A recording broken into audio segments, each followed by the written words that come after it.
Hey guys, welcome back to another video. Today we are going to be going over the top 5 reptiles for small spaces like apartments, just bedrooms. I've done pretty well. Yeah. Bedroom, small bedrooms, and yeah, just any small space. So without further ado, let's get into it.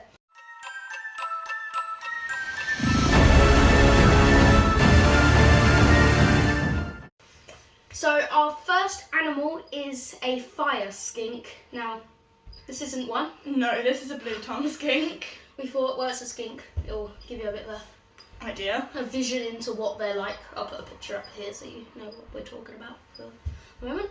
So, fire skinks, they get relatively small. Like, this is the blue tongue skink, which are pretty big.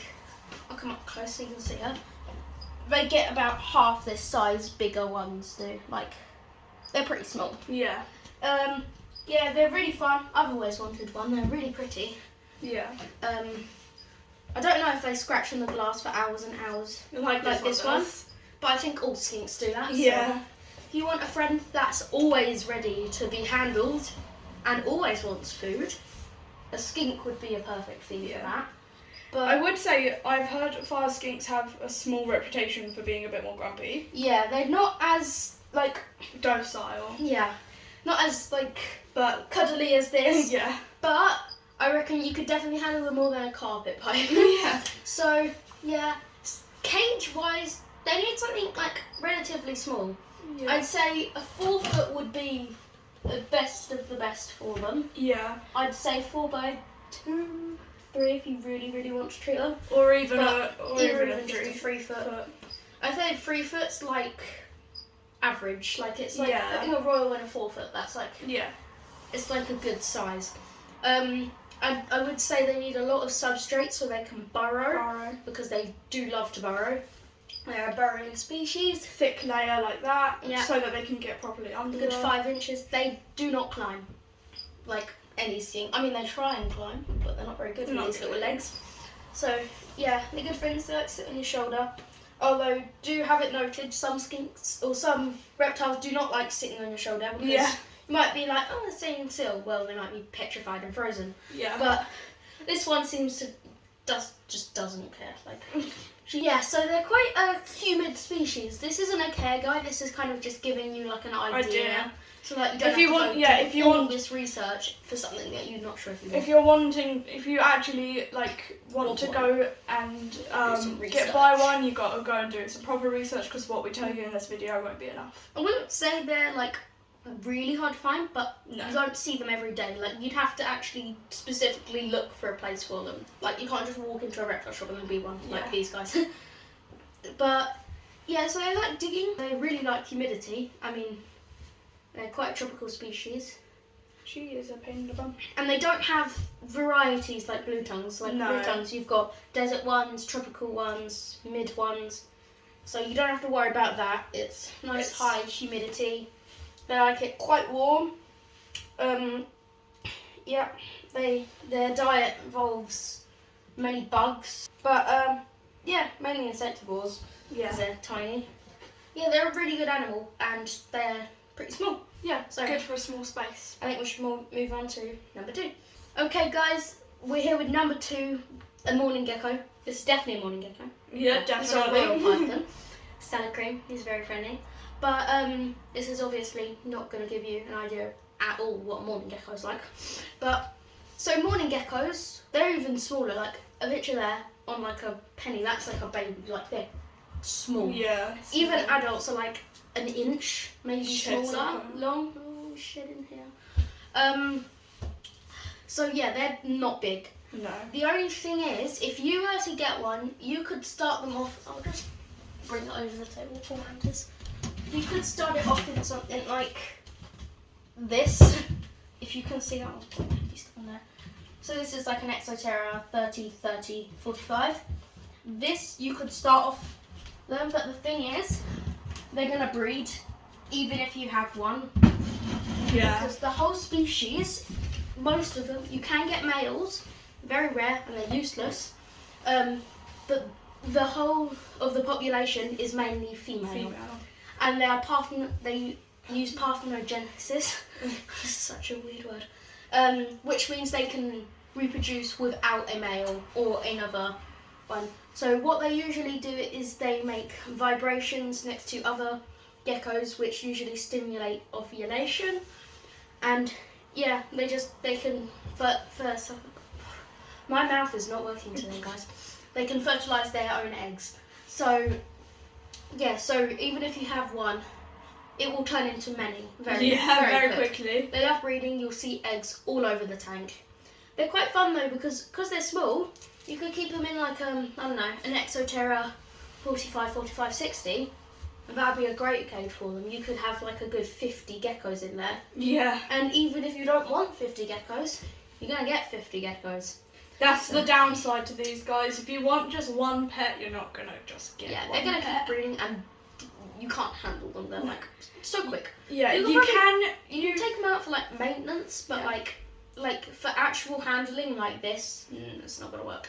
You can also sell the other geckos if you don't want them, or sell the eggs. You can. It's a bit of a money glitch, really. Yeah, really. If you buy one gecko, you just get loads. Shedding. Guys, that sound is not his skin ripping. It's literally just him shedding. It's kind of his skin ripping. Well, yeah. In a way. His old skin. His old skin ripping. He's like, why am I shedding here? Exactly. Right. Anyway, so yeah, one gecko's going to turn into many. You can sell them. That's a good thing to do. Yeah. But they're really good in the way where you can't handle them, but they're always out. Yeah, always very active. It's quite cool seeing how the colony interacts with other geckos and stuff like that. It's a really cool project to do, actually. Yeah. I've always wanted to do it. I do plan on doing it, but I don't have much room. Even though you could probably wedge one in here, and that proves why it's a good animal for small spaces. Anyway, I think that's pretty much it. They like humidity. They eat pretty much gecko diet. I'll show you some quickly. Ivy's having a go at you. She just come. You're hungry. She come at you. No one knows about you here, do they? Right. Yeah, you could feed them Pangea, just like a crested gecko, really. You can give them insects. That is good. So if you were to feed them gecko diet, I'd recommend fruit and insects diet. There's so many brands that do them. Most brands who do gecko food, they have an insect one. Hello, can you come to me? So cute. Anyway, yeah, I think we should move on to the next one before we're sitting here talking about the same thing for ages. Okay guys, so this next section is on hognoses. This is one here. His name is Basil. He is, how old is Basil now? Ooh, a year, maybe a little bit less. Yeah. They're not very big. No, they're not. He's not, I wouldn't say he's fully grown yet, but he is getting there. He's almost as long. They just get very thick. Yeah, very thick. They look like a cucumber. So, as you can see, they don't get very big. No. They're perfect for small spaces because I would say the max size of a tank for them is like 2, 3, 4 foot, depending on. Yeah, 2, 3, 4 foot. I would say 2 foot for the younger ones, like small. 3 foot for males. Yeah. Like adult males. Females, you could keep them in a 3 foot. Depends on the size. Yeah. How far back. Like if it's 2 foot back, maybe not. Yeah. But you need a lot of substrate. Yeah. A lot. So these guys dig a lot. Yeah. That's why they're called hognoses. I mean, look at their nose; it's built for digging. They are so they a lot of substrate, very deep substrate, high humidity. Depending on where your species is from. What kind of hognose? So you've got what they call tricolour hognoses. That's one. They're definitely much prettier, but Western hognoses have got a lot of different morphs. I mean, I can get out Sylvie if you want. Yeah. But so hognoses, it depends on the species. Like tricolours, they need a lot of humidity. Yeah. Whereas these guys not so much because Western they're the hognose, so kind of in the name. Yeah. But anyway, moving on. These guys these guys are like any other snake. They eat rodents, smaller rodents, because they're smaller animals. Here's a snow hognose, so it's very different. She's a lot smaller because she's younger. Yeah, she's a little baby. But Yeah, you can get all sorts of colours. Like, Yeah. she's a snow possum or lavender. Yeah. And she's very pretty, but you can get, like, bright pink, bright blue. You can get pretty much any colour of the rainbow. But they're an awesome pet to have because they're just, like, they generally are very handleable. They do have a reputation for being grumpy. They have a bad attitude. Like, when you get them out, they hiss. But as you can see, they're pretty chill once they are out. They mock strike, which is like striking without opening their mouth and just headbutting you pretty much. Yeah. But it's all bluff. They play dead sometimes. Neither of mine, I've never experienced them actually doing that. It's mainly the wild ones, where they flip upside down, they stick their tongue out, they pop a blood vessel in their mouth, and they musk. So it smells and looks like they're dead. Yeah. So don't get concerned if they're doing that. That just means they're petrified. Yeah. They curl up their tails if they're grumpy sometimes as well. Yeah. And they flatten out their head. They are mildly venomous though. So yeah, they do. So these guys are rear fang venomous. Should probably mention that. If the side effects of getting bitten aren't huge. Sometimes. Sometimes. It really depends on how you react to them and how much venom you get. So these guys have to chew down to actually inject their venom, and the longer they're on, the more venom you will get. Because the back teeth in their mouth have the venom instead of the front teeth, like actual venomous. Yeah. So obviously, I've heard people describe it as a bee sting, but depending on how much venom they get in, it can result in like blisters and redness. And I'll put pictures up. So it could go this way, slight swelling, or your arm could be wrecked. Yeah. So, but it really depends. I wouldn't say these guys are beginner snakes. But I wouldn't say that they're... He's so grumpy at you right now. I know. He's so cute. I wouldn't say that they were difficult to care for, and I wouldn't let the fact that they're rear fanged put you off owning them, because it's unlikely that you're gonna get seriously harmed by them. The main reason they're not beginners is because they're such a nightmare to get eating. This one didn't eat for 3 months when I got him. And now he's eating like a crazy dude, and he's massive. Like he was this size, and then like 4 months later, he's massive.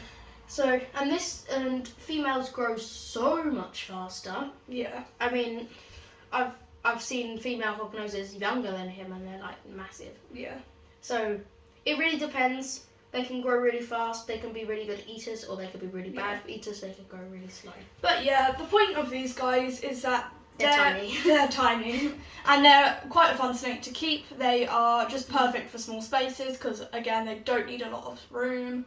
But that's them basically. And don't let the food bit get you like put off by them. Like they will eat. Eventually. Don't give them rats. That's bad for them for some reason. I've forgotten why, even though I've been talking about it all day. So if you're going to feed them rodents, mice only, try and get them on rodents. Yeah. And if they are not eating, either you could feed them like salmon or stuff like that, or you could scent with salmon. Yeah. What got this one eating, and he still only eats if you do this, is you cover the mouse in egg, which is really weird. They eat eggs in the wild, but he seems to be obsessed with egg. Most reptiles like eggs. Yeah. Which is random. But yeah, so if they can't eat, don't stress. They'll eat if they need to. We're not gonna they'll eat eventually. If they're hungry, they'll eat. Just carry on offering them. But that's these guys. They're really cool. Why wouldn't you want one? Look at his face. Look at his face. They're so cute. He's so adorable. Oh, it's not focused. Look at the face. Yeah, I mean, some people might complain at me for keeping this one in a rub, but it's because she's so small. You put her in a big cage, she would freak out. But obviously Basil, the big old nose, I don't know if I mentioned his name. He's in a tank. I mean, it's not a very big one at the moment, but that's because he was tiny when I got him. Yeah. And I've used up all my tanks. But yeah. Okay, guys. So this next one is cave geckos. Do you want to bring up the front so I can see it? Specifically, Goniosaurus baranglingenesis. You don't have to say that name to keep them. It's just there is other species like Hynenensis that get much bigger. So This guy is unfortunately in shed, so he's not. I'm trying to get my hand in the camera. I'm not sure if it's in camera. If it's not in the camera, sorry, but he's in shed, so he's not as bright as he usually is. We've got some of their babies currently to show you. So these guys are so cool. Are so pretty, so cool. So he's actually a hypo, I believe. Yeah. So not usually this colourful, but they are quite common. Like it's common for them to be much prettier than the other species. Yeah. As you can see, the Japanese cave gecko, because those are like pink orange. As you can see, quite small. Yeah, that's a full-grown adult. Like, yeah, that is full-grown. The biggest they will get. They are handleable, very fast, but handleable. This guy's just chill. Yeah, he's really so chill. And then, so you don't have to have a lot of space for these guys. They're obsessed with food. Obsessed with food. He's in an Exoterra at the moment. So what size is his Exoterra? Same size as that one. I think it's 40. But it's, so I've got 3 of them. He's currently separated, so the females can have a break from breeding. But I don't really need to pair them up. They just live together. I give them a break for like 2 months a year. And they just lay eggs. And here's what comes from the eggs. That's so cute. This one's not as colourful. I'll get the more colourful one out in a second. Oh, you bit me. Didn't hurt at all though, obviously. So small. Look at him. That's not focusing. That's really annoying. Focus on my gecko, please. Camera. Focus. I'm gonna knock over the phone, aren't I? He's so small. Sorry guys, I'm trying to get focus. Anyway, so this is like a slightly less colourful baby. So they're much smaller than this when they hatch. Like, yeah, I've hatched 3 now, I think. You've got 1. Yeah, 3. And then I've got 2 in here that are going on the week. Oh, you've lost your colour. That's naughty. Right. Oh, come on. Why did you lose your colour? But whilst Gilbert's trying to get those out, as I was saying, these guys don't need a huge amount of space. Like we said with that Exoterra earlier, that we showed in the previous slides, in the previous clips, these can be kept in the Exoterras. He's singularly in an Exoterra at the moment, and that's perfect amount of space for him. Just need to separate them for a bit so the females don't get stressed. But multiple people won't have more than one. Yeah, so they're quite a communal species. They don't need to live together. From what I've seen, they do better together. Like, so these 2 have hatched at the same time, but before that, I had the one that you have, Uno, hatched before them, and he was living alone, and he did struggle to get going on food and stuff. Oh my god, stop going up my arm. But here's the video one. He's kind of lost his colour. Oh, great. Uno, Jazz's one is a lot more pretty. So they kind of gain more colour as they go. But, sorry. Jazz is putting back Cosmo now, I think his name is. Yeah. I've kind of forgotten their names because there's 3 of them. So these obviously aren't the females, these are the babies. Yeah. But, so you'll probably get female out in a second. But, yeah, they need humidity. Hello. They're like arboreal, like geckos. They are really friendly. They are food divas. They love their food. I'll see if I can show them. Yeah, strictly insectivores. I'll show you guys what he's in and what the females are in. Perfect for bioactive. Sideways. There you go. So this one's kind of temporary. It's not very good. But then this one, so they're like the perfect gecko for bioactives. Here we have. It's very bright. That is. Why is the camera so bad? Yeah. We've got this massive plant. Oh my god, this. So let me change this. Yeah. There we go. These guys are in a larger Exoterra. So this is like a full bioactive. This houses 2 females. However, here. when we do add the male in, that's obviously 3. And that's large enough for probably... Yeah. Yeah, that's large enough for 3. You can obviously go bigger. What I'm going to do eventually... This cage is so bad at the moment. Oh my god, what is wrong with this camera? Right, there we go. There. So that's going to be their cage eventually. That's quite a big one actually, but this would work. I'm having to adjust the light so it works for what it's pointing at. Right, there we go. So, put it back on our lovely camera stand. Being resourceful, guys, okay? But Right. yeah, as we're saying, they are really good small space reptiles. Yeah. They're pretty easy to care for. And they're not like the morning geckos where it's impossible to stop them from breeding. You Yeah. can just keep females together. They do fine.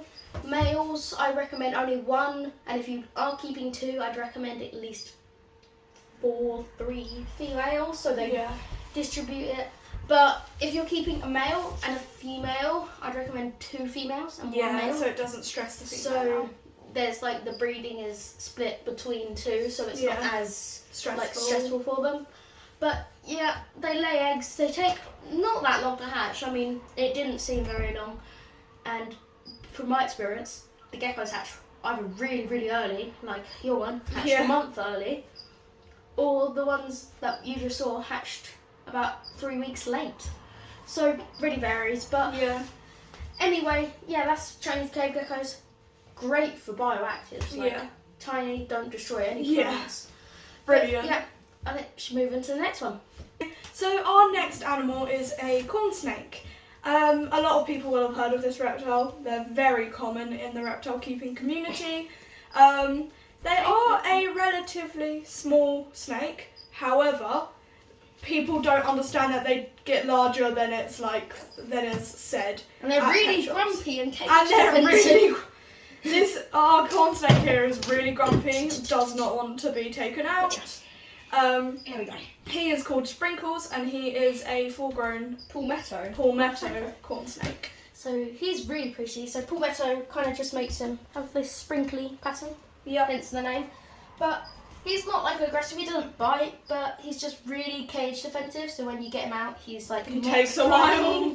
He's zooming around the cage. Sometimes he launches out the cage at me. Yeah.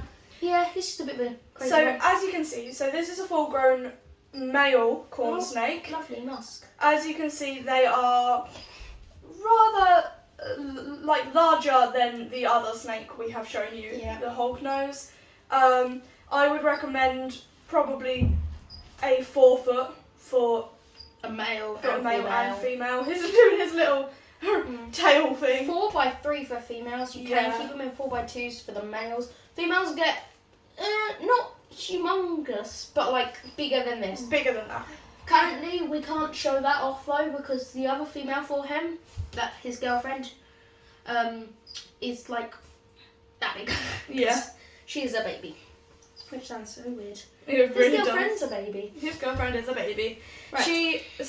She's also fed, so we can't show her, but we will make a video on her soon. Yes. I think we're going to show off all the new animals because we've got so many new animals we haven't shown. Yeah. When the big project of the garage is done. We've mentioned it so many times. We made a video on it and we didn't release it. Yeah. We'll show you at the end of the video. We'll do that because the builders aren't here building today.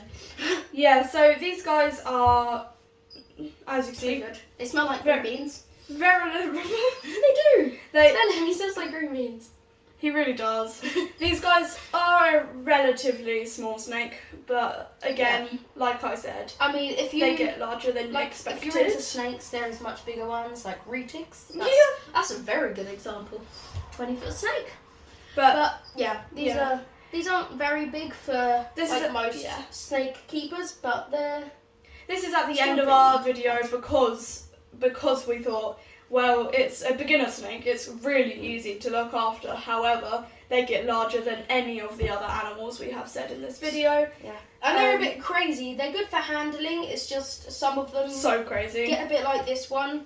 I think in our how to train your snake video, we had a bit of an example of him going nuts. That was one of the better times he was for getting out. Like, he was really chill then, but yeah. As you can see, you can't really see, but they're a bit crazy. They get pretty cage defensive occasionally. I mean, it's not like everyone's guaranteed to get one. It's mainly males. Most corn snakes are actually lovely. Like, it's just a few of them. The occasional crazy male that. Crazy mean ones you can get, but that's the same with any animal, really, isn't it? It just varies. I mean, blue-tongued skinks. The one you've saw before. It's lovely. That's not proper English. Your one, Toast. What are you doing? Look at him. Oh, no, don't. He's biting it. What are you? You can't bite. He's trying to bite a jar, guys. Yeah, that's a bit of the example, isn't it? So yeah, she's lovely, but your one, Toast, is a horrible little bum. Yeah. He's cute though. He's very sweet. He was a bit of a rescue situation. He was only being fed pinky mice, so he didn't really have the best nutrients. No UVB, by the sounds of it, or at least UVB bulb. He doesn't. I think he's got metabolic bone disease. But anyway, we're talking about head to toe. We're talking about skinks again now. Let's go back to corn snake. That's an example of how animals can be so different. Yeah.